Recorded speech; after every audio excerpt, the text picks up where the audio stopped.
Validators, thank you for your love and support. I appreciate you all. This message is so deep and so heartbreaking that the rich is living like a poor person because of the systematic things Yellow Purple has kept in place to make sure Africa lives in poverty. These people globally projected us to be poor, and even as we are here, we still have the mentality that we are poor, we have nothing, and we are living on the mercy of the West. They also made sure they get organizations that will project that image to the world and to us that we have nothing. We've seen all these organizations, Red Cross, UNICEF, and all these ones that always come in the name of charity. They manage to put the systems in place so that while they are taken out of Africa, the world do not see. They give us on camera, but they take in the dark. And these organizations are doing so much excellent work that till date, they are still projecting Africa as a poor continent to the world. And people believe it. And they are getting people to donate to support this cause of supporting Africa. Africa is never poor. It is not what we are told by these people that we should go by. They are the ones that need us. I am Malens, and I come from the richest country in the world. It is located in the richest continent in the world, in the west of the richest continent. My country is called Sierra Leone. On the surface, we are blessed with infinite beauty and abundance of flora and fauna, producing the most exquisite harvest of coffee, cocoa, fruits, vegetables, and caoutchouc. You name it, we've got it. We also have diverse wildlife and vast marine resources, and waterfalls and rivers, most beautiful beaches. The land is golden. Besides gold and diamonds, we have about 20 precious minerals, huge petroleum reserves that have been discovered. We have platinum, ilmenite to make titanium, rutile to coat jet, iron ore, tantalite, also known as coltan, used in your mobile phones and computers, bauxite for aluminium production, zinc, chrome ore, copper, coal, phosphates, potassium, salt, lead, granite, asbestos, nickel, zircon, exquisite timber like mahogany and teak. The first sub-Saharan university, prior to that there was one in the kingdom of Timbuktu, which was the first university in the world, which of course is inhabited by the most beautiful souls. And we have the most beautiful stems in the world. Of course, the West needs Africa's resources most desperately to power airplanes, cell phones, computers, and engines. And the gold and diamonds, of course, a status symbol to determine their powers by their core and to give value to their currencies. One thing that keeps me puzzled, despite having studied finance and economics at the world's best universities, the following question remains unanswered. Why is it that 5,000 units of our currency is worth 1 unit of your currency, where we are the ones with the actual gold reserves? It's quite evident that the aid is in fact not coming from the West to Africa, but from Africa to the Western world. The Western world depends on Africa in every possible way, since alternative resources are scarce out here.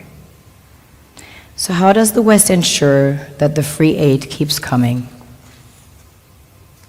By systematically destabilizing the wealthiest African nations and their systems, and all that backed by huge PR campaigns, leaving the entire world under the impression that Africa is poor and dying and merely surviving on the mercy of the West. Well done, Oxfam, UNICEF, Red Cross, Life Aid, and all the other organizations that continuously run multi-million-dollar advertisement campaigns depicting charity porn to sustain that image of Africa globally. Ad campaigns paid for by innocent people under the impression to help with their donations. While one hand gives under the flashing lights of cameras, the other takes in the shadows. We all know the dollar is worthless, while the euro is merely charged with German intellect and technology, and maybe some Italian pasta. How can one expect donations from nations that have so little?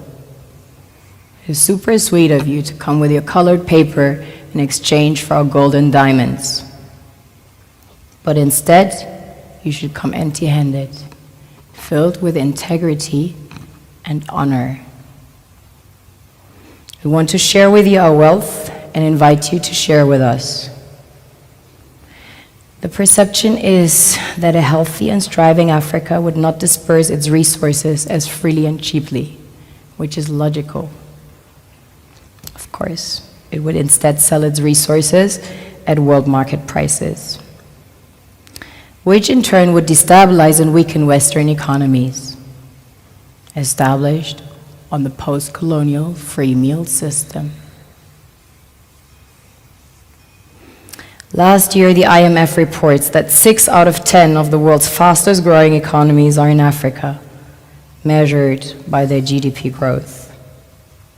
The French Treasury, for example, is receiving about $500 billion year in, year out in foreign exchange reserves from African countries based on colonial debt they forced them to pay. Former French President Jacques Chirac stated in an interview recently that we have to be honest and acknowledge that a big part of the money in our banks comes precisely from the exploitation of the African continent. In 2008, he stated that without Africa, France will slide down in the rank of a third world power. This is what happens in the human world, the world we have created. Have you ever wondered how things work in nature? One would assume that in evolution the fittest survives. However, in nature, any species that is overhunting, overexploiting the resources they depend on as nourishment, natural selection would sooner or later take the predator out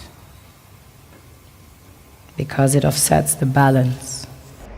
The day we are able to cut these people off, their economies will come to an end. They make sure that they weaken the wealthiest African nations. Muammar Gaddafi's crime was trying to unite Africa and making sure Africa creates a single currency that will trade in it. And they have seen that is going to be the downfall of the United States dollar. So US quickly rose up to fabricate issues against Muammar Gaddafi, and we all bought into it. Anytime you hear of Muammar Gaddafi, what comes into your mind is he is a dictator. And even till date, the so-called educated Africans still have that mentality, because these people made sure that narrative till date stands. Instead of us to unite, they create division, making sure we don't ever come together as a people. And we are helping them, because that enmity in us is not giving us the opportunity to see beyond what we are told. We love and cherish these people when they come into the continent, but when you see your brother from a neighboring country, that person becomes your enemy. They have really caused more harm. Even their people are not aware that they rather need Africans. They cannot survive without us. They are making trillions out of us, and they come all in the name of projecting us in a bad way to ourselves and to the world. And because of the people they kept in positions, they can never rise up against these systems. We ourselves need to come out and set ourselves free. We have to stop listening to what these people are telling us. And they are spending money to keep projecting Africa to the world as a poor continent. And that is why till date we are still thinking of running out of Africa, because we believe the images that we see. What we have in Africa, these people don't have it. Go there and see the homeless people. When you live here, you can't find any land that is fertile like ours.